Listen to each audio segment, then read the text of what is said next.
Welcome, my emerging expat. You're tuned in to Let's Move to Portugal. I'm producer Dan, and I have the distinct honor of bringing you YouTube travelers and our resident Portugal experts, Expats Everywhere's Josh and Kalie. Each week, they'll inspire, they'll educate, and they'll accompany you on your journey to Portuguese residency. This week on Let's Move to Portugal, we delve into the recent shifts in the Portuguese government and how they might impact expat life. Join Josh and Kalie as they also share tales of their recent London escapades and introduce Ryan Gittings, a future expat with invaluable Medicare insights.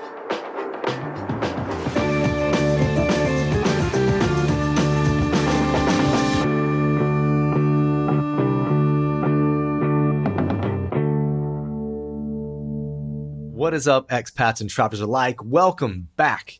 This is Season 2, Episode 6 of Let's Move to Portugal. Kalie, how you doing? The typical question. I'm doing fine. How are you doing? I'm doing well. Listener, we hope you're doing well as well. And we want to give you some updates before getting into the meat and potatoes of this episode. We want to give you some updates on what's going on with the Portuguese government and how that relates to NHR, or the Non-Habitual Resident scheme. It's that tax regime that they have for foreigners that can last 10 years. So, Kalie, what can you tell us? Oh, changes. I think what's funny is we recently put out a video about the different changes that have happened in Portugal in the last 3 years since we've been here. And one of the things we talked about was the instability and all of these changes. And then in the midst of that, soon after we put that video out, even more changes happened.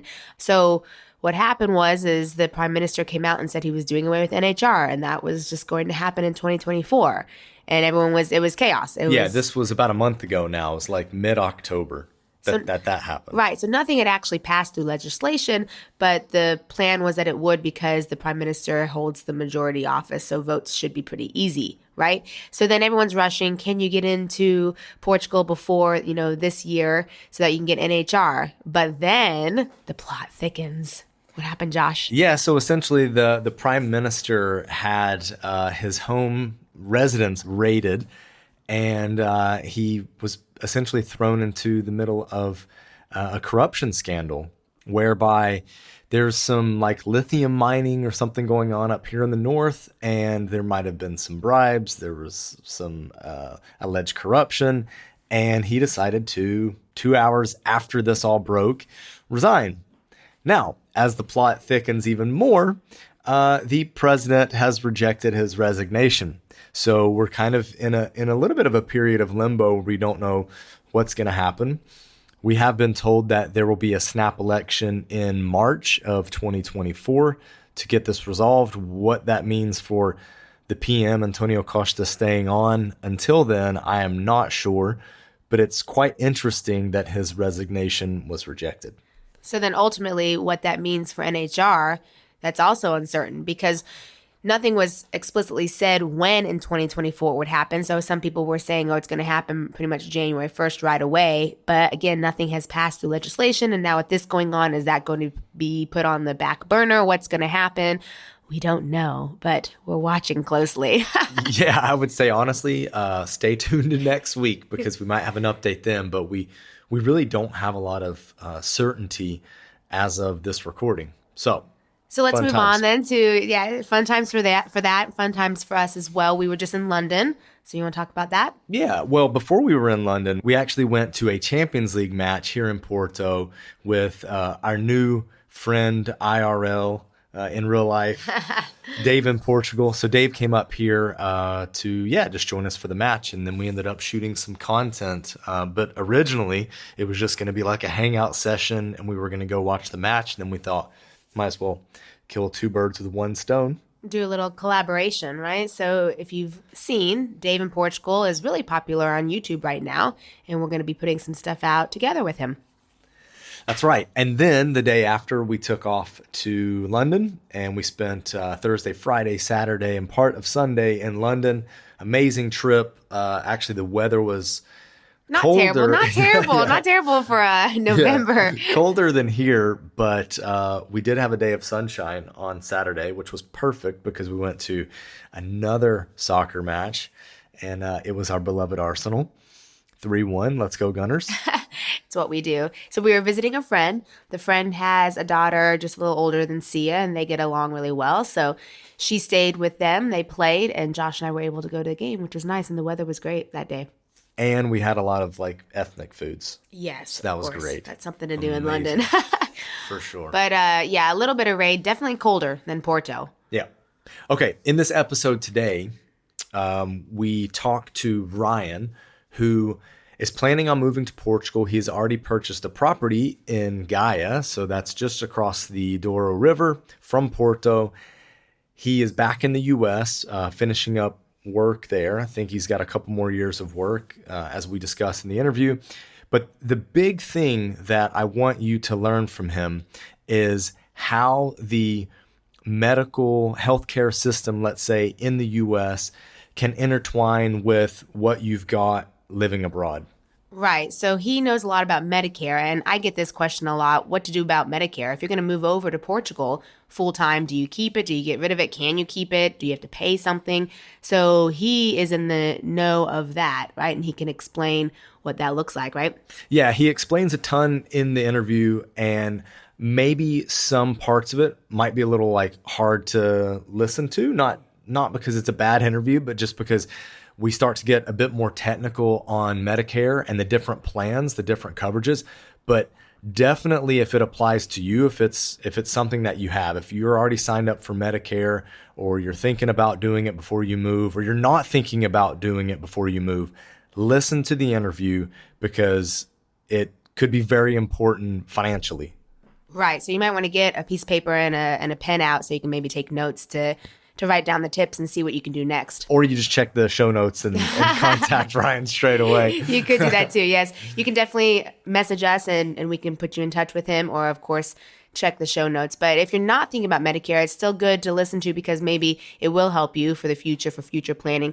But overall, you know, Ryan has also bought a place in Gaia, so you guys talk about that. Yep. And what that looks like. So if Medicare is maybe not on your radar or not what you need to hear right now, there's still a lot of, lots of good information in here about buying and moving to Portugal and that his plan, right? Yeah, that's exactly right. Because I think that Ryan is like a lot of people out there where they kind of got this wild hair and they want to move abroad, but don't have any experience living abroad, don't have much experience traveling abroad.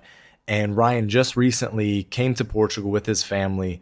It was one of his first abroad experiences. So he kind of unpacks that and how that kind of has left him internally, the feeling it's left him with, which I think is really important, because it's not only about external things that happen when you move abroad. A lot of it is about dealing with what's going on the inside. So we do unpack that stuff, which I think is super valuable. Well, let's get to it then. Listeners, stay tuned for the full interview. Ryan, I'm really excited to do this because you offer something unique to the listener in the fact that you have invested in a very up and coming city in Portugal. And you also are currently in an occupation that is really, really necessary information for people planning to move abroad that they should know. So we'll get into kind of what you do with Medicare, right? Yeah, And that's right. and then also your purchase with your property in Gaia. So let's just jump into that property purchase. What made you want to invest in a property in Portugal in general? My wife. Okay. Is she Portuguese? She's half Portuguese, but as simple as that, she's been pushing me for years. So it's been about 2 years. I think she's been watching you guys. So as crazy as it is that your guys' videos probably was maybe 25 to 30% of the reason why we decided to purchase a place in Portugal. Wow. Okay. Well, listen, if it goes right, give us a pat on the back. If it goes wrong, don't call me. Other one, gotcha. Yeah. So how was the buying process? What was that like? And what was it like just choosing Gaia in general? Yeah. So my wife did a bunch of research, right? So I kind of just work my tail off. I work 6 days a week, sometimes 7. I have an agency. So when it comes to my work and my agents and my clients, it just never stops. So when it comes to this whole process, like my wife kind of just does the research, and she's been to Portugal. She lived in Portugal. at age 1 to age like 11. So she lived in Portimao, southern part Yeah. of Portugal, Algarve's area. So she lived in that area for quite a while. So she was familiar with it. We always knew that Portugal is like top 5 safest countries in the world. So Sure. that's we have 2 kids. I think, with the situation in America now with children and schools and safety of that nature. So that was one of the main reasons. I Yeah. would say that she already was familiar with the country. Very safe country. She knew the people in Portugal were very friendly. She knew the Portuguese. A lot of them spoke English, right? So when it came to maybe we'll move here, we can move here. These are options. You take all that in consideration, right? And real estate might not have been the cheapest, right? When it came to other countries to move to. Sure. But when it came to the whole spectrum, I think that was kind of the main reason. I did really no research besides looking up a little bit here and there, but she did it all. Okay. And why Gaia? Why, like, was it value for money there, or do you like the north versus the south? Because being in Portimao and Algarve, it's a different lifestyle. Even though it's a small country here in Portugal, it is a different lifestyle between Algarve and north of Portugal. Sure. Yeah. So we almost like knew we wanted Gaia before going to Gaia, and we did a bunch of research um, to better view on the Gaia side than the Porto side. I think so. Okay. So cost for money, I think you look at the center of Porto, or even somewhat center of Porto, you're talking at least 100,000 more for what Yep. you're getting. So That's right. Gaia to us, and we still spent over what I wanted to spend. Right, it always tends to be the case. The Yes, wife sir. tends to keep pushing that budget, and the big thing is we're in a kind of a small beach town now in Pensacola, Florida. So Okay. we're kind of away from downtown. We're probably 20 minutes from the beach, and we have to travel 10, 15 minutes to go to a restaurant. And so we wanted Okay. the opposite, right? We wanted something that was completely in the heart of everything. And for us, Gaia, we're about maybe 200 yards from Tama de Gaia, Yep. the metro. Yep. So we're right there. We're about 200 yards from the train. I guess it would be a General Tours, I think, is a train. That's it. So yeah, You we're got it. pretty close near all of it. So for us to be near everything in the metro, we were in Europe for 6 weeks, and for me not to drive for 6 weeks was crazy. I didn't know what to do. I drive 500-600 miles every 2 days. So for me and my wife and our family, like, to be able to go everywhere without any vehicles, and we can get to point A, point B, go to the mall, go to Porto, jump on the metro, go to Jardim de Moro, go everywhere we want to go just from walking distance. We did pay quite a bit, it's a nice 10th floor apartment. And I think you got to compromise, and you got to pay a little extra if you want those perks of it's being in that area where you can just be a couple hundred yards from transportation. Sure. Well, and I mean, for me personally, I think by and large, buying in those areas, your investments always safe, like over the long haul, because people want exactly why you bought there. Sure. So in the future, that they'll pay more as prices grow. So cool, very cool. As I know it, it's a T3 that is not completed yet. It's scheduled to be completed at the end of 2025, right? Yep, correct. Okay, so you haven't moved here yet. What's the plan with that? Are you gonna like spend some time in Portugal and then back in the States and kind of be mobile, or what's the plan there? Yeah, so That's a good question. It's Thanks. we've talked about it. There's a lot of different options that we have. Yeah. We just know that we want to eventually probably leave America, at some point when we retire. Yeah. We figured might as well get a place now, start create as an investment property. We might end up moving there. Got it. With work here, I have to have a license in the state of Florida, right? So I have to have a residence here, and I have to be here for a certain amount of time. So like that plays a factor. I do have an agency. I can really run that remotely. I was able to work while I was away for 6 weeks, which was cool to see. So, kind of have that nomadic job or that lifestyle. So she wants to, my wife probably might say other things, right? She really wants to get away and live in Portugal full time. She really feels her heart is set on, with the daycare and everything in that regards, and cost of living is way less expensive, and childcare and daycare is way less expensive, and just everything from day-to-day activity, man. It's just way different. So yeah, that looks like kind of a question mark. I know it wasn't an answer, but we don't even know the full answer, to be honest. But you have applied for the D7, or where are you at in that process? Okay. Yeah. So with you guys being very knowledgeable with everything, you got to have an address, right? So to have a D7, we do have a lawyer, immigration lawyer, very nice lady. They did explain to us that we do need to have an address. So that place, unfortunately, is not considered an address until it is moved in ready. So that's right.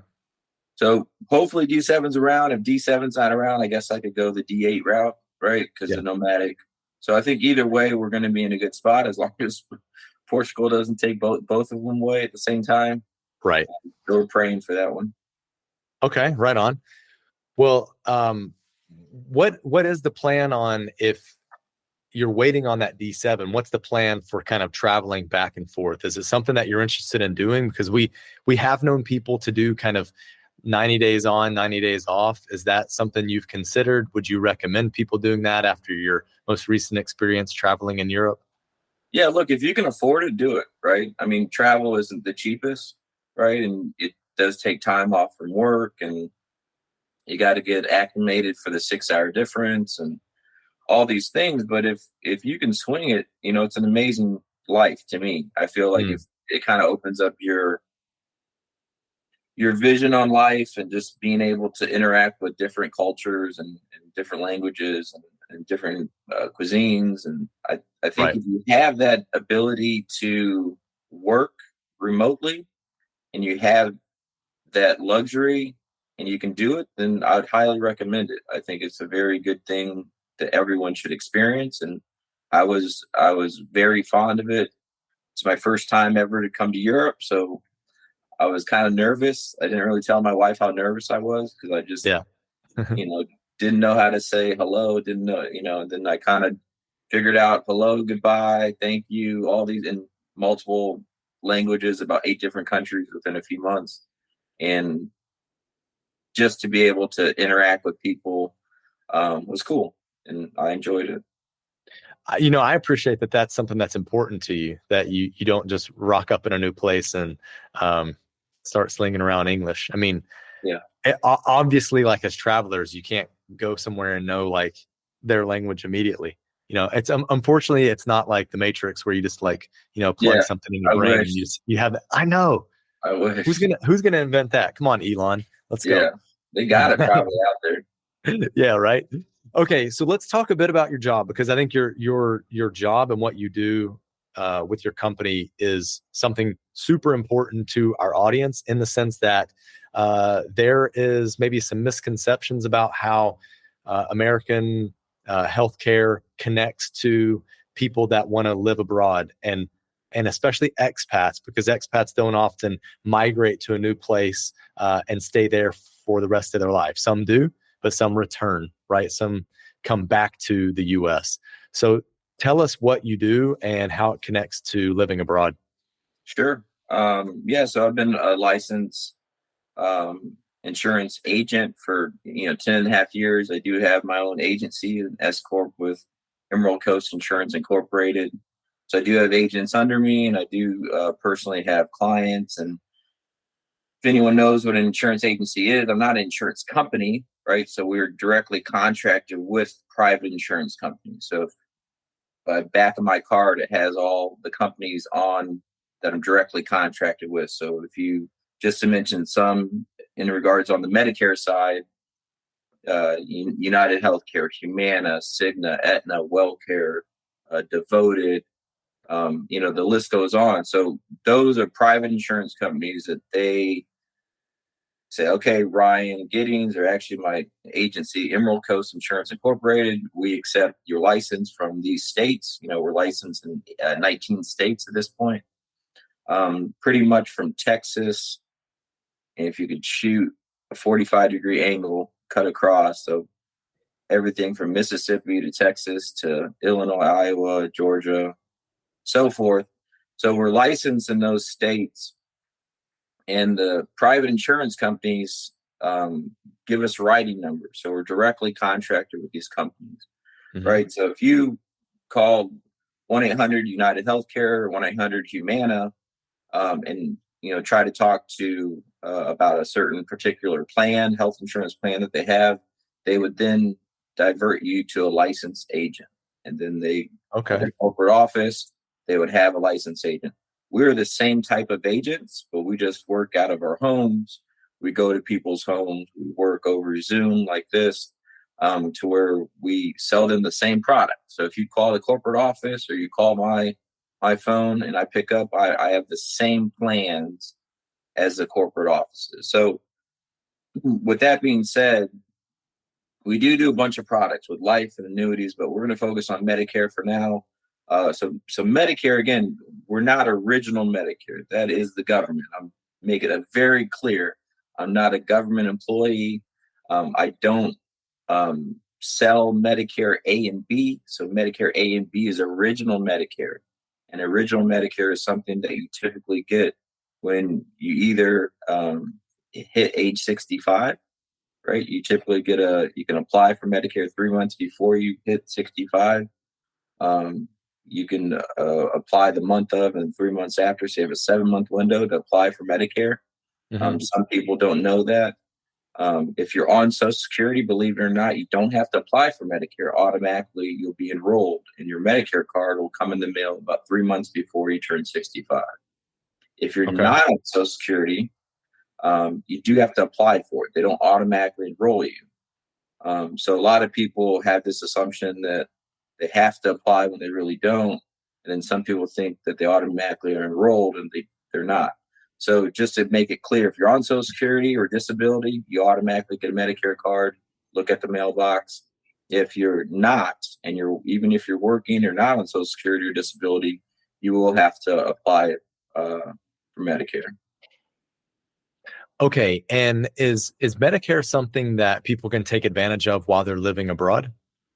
They can. So some individuals, from my understanding, and again, I'm new to this kind of expat life, right? So, a lot of individuals that were in the kind of the senior market that I was just kind of talking to, just to kind of understand what they're doing. And they say, well, we canceled our Medicare. And I was like, well, you didn't have to, so you can use Medicare abroad, but it's only for typically urgently needed services and emergency needed services. So like urgent care or like ER, right? So that's really the two things. There are a couple of stipulations where if you're technically, say you're on the border of Mexico or border of Canada. I know we're speaking typically Portugal, but that's fine. I got to give you the rules. So Definitely. If you're technically closer to a hospital in another country, right? Closer than a U.S. hospital. So if you're on the border, really it's going to be those only countries that are the closest one. Yeah. So you technically can go to a Mexican hospital or a Canadian hospital if it's technically closer to go there than it is a U.S. hospital. Okay. Kind of weird, but that is the rule. So but people living in Europe don't have to really consider that rule. Correct. Yeah, that rule is not going to apply to them, but I just have to state it, right, because it is a rule. But when it comes to Medicare, there's original Medicare, and then there's something called Medicare supplement plans, and then there's Medicare Advantage plans, right? So Medicare is about 80% coverage. A and B is, B is exactly 80% coverage, and Part A is really deductibles and co-insurance, co-payments. So there's certain days where there's a certain amount of co-payments, and as the days go longer, it's more expensive. To make it simplified, 80% Medicare, original Medicare is 80% coverage. If you guys make it easy on yourself, the other 20% is typically going to be covered, by the private insurance company. So Medicare supplement plans, Medigap, as well as, Medicare Advantage plans, Part C and D of Medicare is what they call it. But the thing about it is a lot of individuals sometimes will drop their Medicare, move to Portugal, right? And then now they don't have Medicare, and now they have universal health care with private insurance, whatever, or just universal health care, public health care. But if they ever decide to go back for a wedding, funeral, visit, they have no coverage, right? So that's the thing is, if you keep your Medicare, right, A and B, and you add something called C and D, there are private insurance companies that we have, United, Humana, Cigna, all these companies that are called Medicare Advantage plans, Part C and D, that actually will pay your Part B premium. As crazy as it is, these private insurance companies will have a reduction of your Part B, right? And I assume you're like, well, how much is Part B and how much? Sure. I'm guessing it's quite variable based on people's demographics. But yeah, I mean, if you can give us kind of a ballpark number. Yeah, sure. So Part A of Medicare doesn't cost anything. So if you're entitled to Part A, you work 40 quarters or 10 years, or your spouse has worked that and you've been married for 10 years, then Part A has no cost to you as a Medicare beneficiary. There is a monetary amount, and I'm going to tell this for a reason, is in 2024, it's going to be $505 a month. Okay. So with that being said, $505 a month is a monetary amount, but it doesn't cost you anything because you paid into Medicare already through your 40 quarters of work. You got it. Part B of Medicare is $174.70. And we're going off of the demographics that you fall into a certain income bracket, right? An income bracket is fairly high, 200,000 for a married couple, 100,000 or so for a single individual. So if you make above that, obviously it's going to be higher. All right. So the more money you make, the higher that premium goes. If you guys want to know exactly, SSA.gov, Medicare.gov, those are two good websites to go to really look into it. We can put that in the show notes below. Yeah. But just to make it easy, just know that $174.70 is a monthly premium for Part B. And that monetary amount is $696. All right. So Part A, 505, Part B is 696. Okay. Even though you only pay 25% of that. Right. So you pay 25% of that is $174.70. So that monetary amount of A and B is given to the private insurance company. So you're like, well, how do these private insurance companies give you this Part B reduction? How do they give you dental, vision, hearing? How do they give you all this stuff? So Part C and D of Medicare, if you went with United Healthcare or Humana, whoever, they end up being your A, B, C, and D all in one plan, right? So your original Medicare card is no good. Even if you're in the States and you give it to your primary care doctor, if you give it to your specialist, whatever, they would say, well, that's not your insurance anymore. The insurance is the private insurance company, and that's your A, B, C, and D. But that $1,200 that I was talking about earlier, 505 plus 696, that $1,200 per month will actually get moved to the private insurance company. Okay. So United Healthcare, Humana, whoever, they receive money from the government. Okay. So that gets allocated to the private insurance companies, even though the $174.70 you got to keep paying. But there are Medicare Advantage plans, also known as C and D of Medicare, that will pay for your Part B premium, that will reduce that amount, right? So you literally can have A, B, C, and D of Medicare as low as $0. Technically, in certain states, certain zip codes, it's not available everywhere. Typically, the larger cities have more competitive markets. So if you go to any city, any surrounding city, counties around surrounding cities, the market is so competitive that these private insurance companies are like, all right, I'll give back $80. Okay, next year I'm giving back $90. Now I'm giving back $174.70. So they have it to where they're giving back the reduction of the Part B premium by that amount, right? So that's the biggest thing. Okay. A lot of information, I know. Yeah. So I can imagine that for some people listening to this, they might be confused or overwhelmed, or they start to add up the dollar amounts. And I think many Americans, we feel like our healthcare costs in general are really high. So that's why people look at moving abroad to lower healthcare costs. So how can someone figure out, or how can someone know that they're not going to be taken advantage of trying to enter into, getting these services and asking for help to figure out what works best for them, not just if they're staying in the States, but obviously if they're moving abroad as well? Sure. Yeah. So on the state side, right? Our services don't cost anything. As crazy as that sounds, the private insurance companies pay us directly.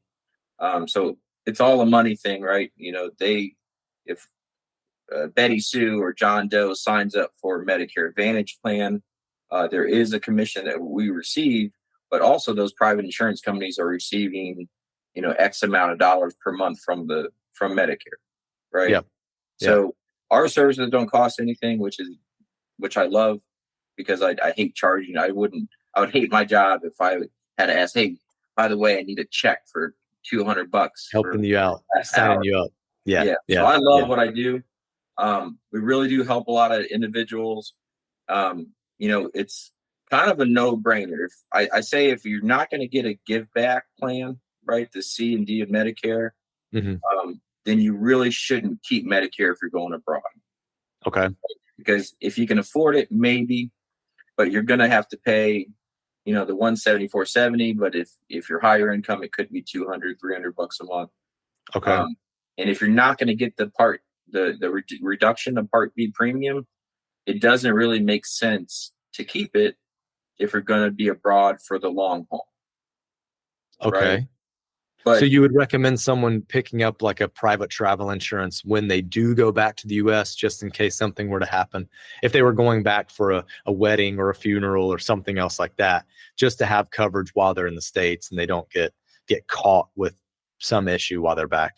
Correct. I'd recommend that travel insurance if they don't get a reduction of the Part B premium. The one plan I'd say to me is kind of a no-brainer is if you can get coverage at no cost, right? When I say no cost, I mean no cost, right? A is $0, B is $174.70. But if you get C and D where it reduces that to $0, Part B is $0, and that C and D is $0 monthly premium. There's no monthly premium for it.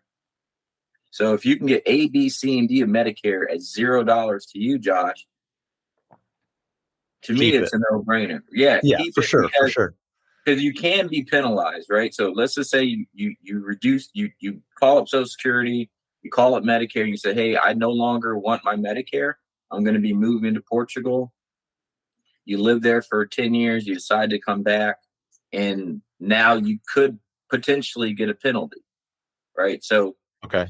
according to CMS, Center for Medicare Services, it has to be called credible coverage, right? And again, I'm going to leave that up to Medicare, right? Because What they decide credible coverage is. credible coverage at any given day, any given year could be Yeah. this, that, or the other, right? So there's so many stipulations. They do consider they in CMS. If you looked at CMS.gov and you went to Medicare.gov, if you read that, it does say that national health care or public health care is considered credible coverage, but it doesn't state what countries, right? So again, you just have to go off of that. I always recommend going online or calling, some of these numbers. So 1-800-Medicare is a great number to call. You can always Google your local Social Security office. Those are good numbers to call. I wouldn't call the national one because the national one does put you on hold. Sorry, government, but you guys put us on hold for a while. So that'll prepare people for their move to Portugal. Yeah. Same thing happens here. Yeah, no doubt. But that stuff is, things of that nature where you could pay a penalty, and the penalty is, as I know, is 10% each year. So let's just say hypothetically you did go for 10 years, you'd come back and that'd be 100% on top of the Part B premium. Yeah, that gets very expensive. So now you're sitting at, hey, I need this coverage. I got to pay it $0 per A, but then your Part B, hypothetically could be $300-400 a month. Okay. Yeah. So you don't want that. And if you got Medicare, you really need to look into potentially keeping it and looking at if there is a reduction of Part B premium plan in your zip code. And you're allowed to have a PO box. And I don't think some people know this, but you're allowed, according to Social Security and Medicare, you're allowed to have a PO box as your address, right? So you can as opposed to a physical residence. Correct. Yeah, nice. You also can have potentially have a family member where you can get mail there, and then that would be your registered address. So Medicare doesn't force you to have a home, right? Like you can be homeless. You can be homeless and have Medicare. Okay. Right? They do need a mailing address to mail your Medicare card or have a registered PO box as on file. Okay, good to know. So Ryan, you seem super passionate about this job. Why do you do it though? Like, what's the real reason that you do this work? Yeah, helping people. I mean, a lot of times the individuals we deal with are typical lower income. So I go out in my community and go to kind of the lower income areas. We market those areas where they fill out a postcard. We got postcards where they fill out real quick, and they fill out these postcards, and we go out, we see them, we call them, set an appointment. But these individuals are typically lower income, and I'm able to apply them for Medicaid, so state funding. So then they don't pay that Part B premium, and then I'm able to give them, X amount of grocery dollars or money that gives them utility bill credits, where they can go to certain locations like Walmart or Walgreens, and they can use their United Healthcare card or Humana card, and they can pay for their groceries. And they can pay for. So I do all this stuff to help people, right? And all in all, I really am addicted to helping people. I don't know what it is. I like cooking food. I like serving people food. Maybe that's similar, and that's how I started. That whole concept of helping people and seeing a smile on someone's face. I think I'm, at that point where that's the main reason I'm in this job, and I've been doing it for over a decade. And legitimately helping people is why I do it. Awesome, man. No, I mean, Kalie and I feel the same way. I mean, this is, I think this is why we jive with you and what you're about, because we're about the same thing. So that's beautiful. Yeah. I mean, there's far worse things to be addicted to than helping people. Come on. There you go. Amen. So let me ask you this. At Expats Everywhere, we believe that living abroad transforms lives. And although you're not living abroad yet, you have had the blessings of traveling abroad and what that's brought you. So how has it transformed your life thus far? Yeah, the 6 weeks abroad was eye opening, to say the least, to see different cultures, different type of personalities, and I mean, the Portuguese are one of the nicest people. I mean, when it comes to like wholeheartedly good-hearted people, just their ethics and their morals and like what they believe in and what is important to them, was very great to see that we're going to be spending more time of our life in an area where the people are very nice, but be able to travel, man. I've been the typical American, Canada, Mexico, a couple of cruises here and there, but like going to another country, another continent, and being able to, jump on a train, jump on a metro, jump on these things that we really don't have in the States. Yeah. Where you could just take your car keys and throw them in the pool, because you don't need it. Yeah. To have that, to me, was amazing. So we were able to spend that with our whole family. Brought our 19-month-old and our 13-year-old and my wife, and we had a good time. Awesome, Ryan. Thanks so much time for spending with us at Expats Everywhere, and we appreciate you. Yeah, man. Thanks, guys. Appreciate it.